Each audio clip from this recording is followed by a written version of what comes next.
everyone, and welcome to Role Playing Space. My name is Nick, and this episode marks the beginning of a journey into Star Wars X-Wing Miniatures game by Fantasy Flight Games. In this video, I will be unboxing the core set of X-Wing First Edition and covering the tutorial setup for playing. Without further ado, let's unbox the X-Wing core set. If you want to skip the unboxing, you can go to the timestamp marked here to get to the tutorial setup.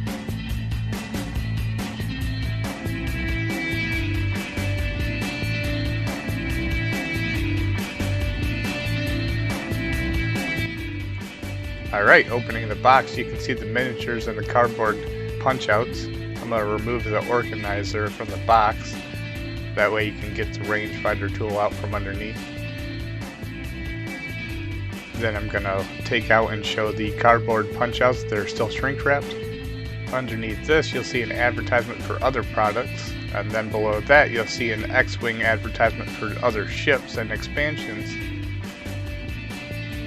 Underneath that you'll see the X-Wing mission guide. The core set comes with 3 expansion missions that you can run that have separate objectives other than the main gameplay and tutorial setup.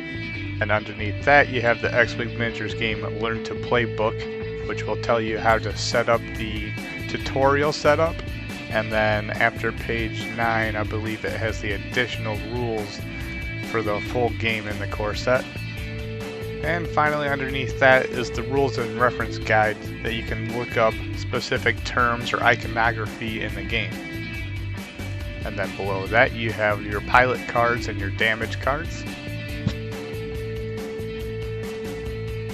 And here you can see the dice that come with it. And finally we can see the miniatures that come in the core set, 2 TIE Fighters and 1 X-Wing.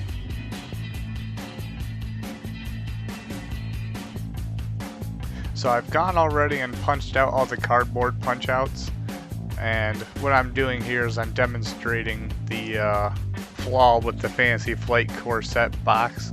The organizer fits inside, but as you can see there's a huge hole in the front to display the miniatures. So if you have pieces that sit in the organizer, they can potentially fall out the front of the box.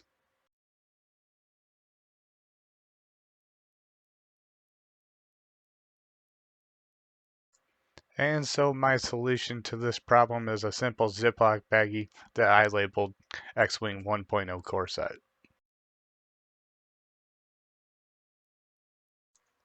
Alright, I've went and assembled the tutorial setup, assembled the ships and the miniatures, and got all the items needed for the tutorial setup. If you need instructions on how to assemble specific parts or components, check out the Learn to Play book. It has the specific instructions in there. If you need a video in detail on do that, leave a comment saying, because I just kind of skipped over that step. It's not too hard, but I can make a video if needed. So if we follow along the Learn to Play book, the first step is to assemble the ships, which are already done as you can see. Choose a faction. 1 player chooses the TIE Fighters and 1 person chooses the X-Wing. The third step is to establish a play area. The book specifies a 3-foot by 3-foot flat area surface. I'm using the Star Wars X-Wing Starfield playmat, which is this exact specifications. The fourth step is to place the forces on the play area for the tutorial setup, which I have already on the play mat. And then the fifth step is to prepare other components. Shuffle the damage deck and place it, the range ruler, the maneuver templates, dice, and 3 stress tokens next to the play area. Now that the tutorial setup is complete, let's talk about playing a game. X-Wing is played over a number of game rounds. Each round consists of 4 phases resolved in the following order. 1. Planning phase. Each player secretly chooses 1 maneuver for each of his ships by using its maneuver dial. 2. Activation phase. Each ship moves according to its chosen maneuver. 3. Combat phase. Each ship may perform 1 attack. 4. End phase. The players perform any necessary cleanup. After resolving the end phase, play proceeds to the next round, starting with the planning phase. Each phase is described in detail on the following pages. Players continue resolving game rounds until all of one player's ships have been destroyed. See Winning the Game on page 7. Phase 1 Planning. During this phase, each player secretly chooses a maneuver for each of their ships by using a maneuver dial. Maneuver dials display the speed and maneuverability of each type of ship, and the X-Wing and TIE Fighter dials are different to reflect their unique capabilities. To choose a maneuver, the player rotates the faceplate of the ship's maneuver dial until the window shows the desired maneuver. Then he places the dial face down in the play area next to its corresponding ship, so that his opponent does not know which maneuver was chosen. Each selection on the maneuver dial corresponds to a maneuver template. When a ship moves during an activation phase, the player uses the template matching the ship's chosen maneuver to determine where the ship moves. After the player chooses maneuvers for each of their ships, they proceed to the activation phase. Phase 2 Activation.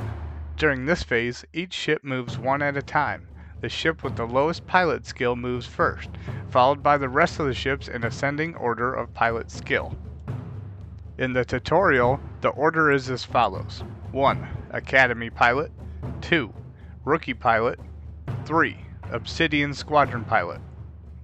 To move a ship, resolve the following steps. An example of these steps is shown on page 6. Flip the ship's maneuver dial face up and find the maneuver template matching the chosen maneuver. Slide the matching end of the template between the two front guides, the two small bumps on the ship's base so it's flush against the base. Holding the template firmly in place, lift the ship off the play surface and place it at the opposite end of the template, sliding the rear guides of the base into the opposite end of the template. After each ship has moved, play proceeds to combat phase. The Koyagran turn, or K-turn. Some special maneuvers allow ships to quickly change their facing. One such special maneuver is described. The Koyagran turn, or K-turn, is ideal for quickly turning around and returning to the fight. When a ship executes one of these maneuvers, rotate the ship 180 degrees and slide its front guides into the end of the maneuver template. Difficulty. Maneuvers like the K-turn are difficult for most ships to execute, as indicated by the maneuver's red color.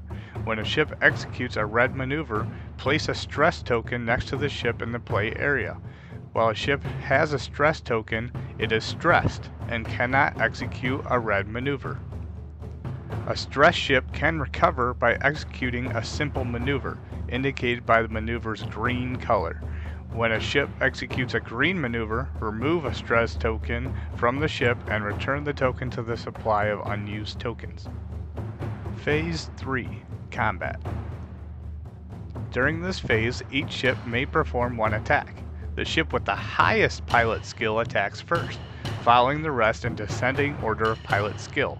In the tutorial, that order is as follows: 1. Obsidian Squadron Pilot, 2. Rookie Pilot, 3. Academy Pilot. To perform a ship's attack, resolve the following steps. A full example of these steps is shown on page 8. 1. The attacker chooses an enemy ship to target and rolls a number of red dice equal to its primary weapon value. It is red indicated on the pilot card. 2. The defender rolls a number of green defense dice equal to its agility value, which is indicated by the green number on the pilot card. 3. The players compare dice results, canceling one hit or crit result for each evasion result. The evasion results on the green die are the squiggly arrow with the dot next to it. 4. The defender suffers damage equal to the number of uncancelled hit or crit results. For each point of damage, the defender loses one shield token. If it does not have a shield token to lose, it is dealt one damage card instead. To tell if your ship has shields, it will have a blue indicator on the pilot card. Damage cards are dealt face down next to the defender's ship card. If a ship has a number of damage cards that equal or exceed its whole value, the yellow number indicated on the ship card, it is destroyed. Remove that ship from the play area and place it on the ship card, even if it hasn't had an opportunity to attack yet this round. After each remaining ship has an opportunity to perform one attack, play proceeds to the end phase. Attack restrictions. Firing arc. The attacker's firing arc is the cone formed by the firing arc lines printed on its ship token, extended outward across the play area. To measure the edge of the firing arc, align the edge of the range ruler with the firing arc line to create one continuous line. The target ship is inside the firing arc if at least a portion of its base falls within the area created by extending the firing arc lines. Firing arc and range example. If you line up the range finder with the left and right side of the ship base, if there is anything within that cone, your ship can target it. Range. Range is the distance between the attacker and target ship as measured with the range ruler. To measure range for an attack, place the range 1 end of the ruler so that it touches the part of the attacker's base that is closest to the target ship. Then point the ruler toward the closest part of the target ship's base that is inside the attacker's firing arc. The lowest section, 1, 2, or 3 of the ruler that overlaps the target ship's base is the range between the ships. The target ship is within range if it is at range 1 to 3. In the advanced game, the attacker or defender gains a bonus depending on the exact range of attack. Phase 4, End Phase. Players begin a new round, starting with the planning phase. When using the advanced rules, players would remove certain tokens from the play area during this phase. Winning the game. When one player destroys all of his opponent's ships, the game ends and that player with at least one ship remaining wins. Additional movement rules. Fleeing the battlefield. After a ship moves, if any part of its base is outside of the play area, that ship has fled the battlefield. A ship that flees the battlefield is destroyed. Remove it from the play surface and place it on its ship card. Moving through a ship. Ships can move through space occupied by other ships without issue.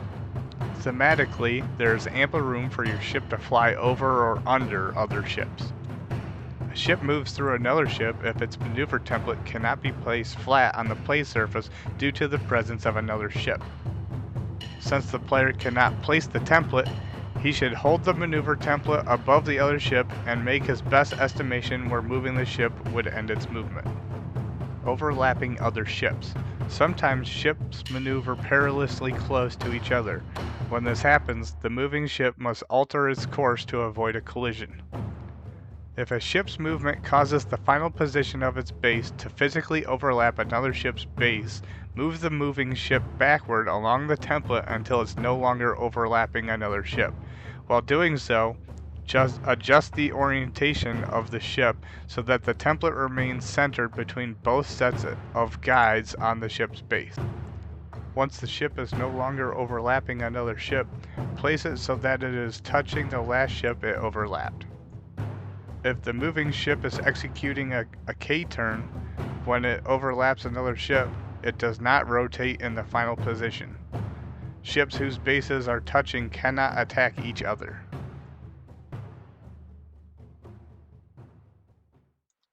Alright, ladies and gentlemen, you now know everything you need to play the tutorial setup for Star Wars X-Wing Miniatures game.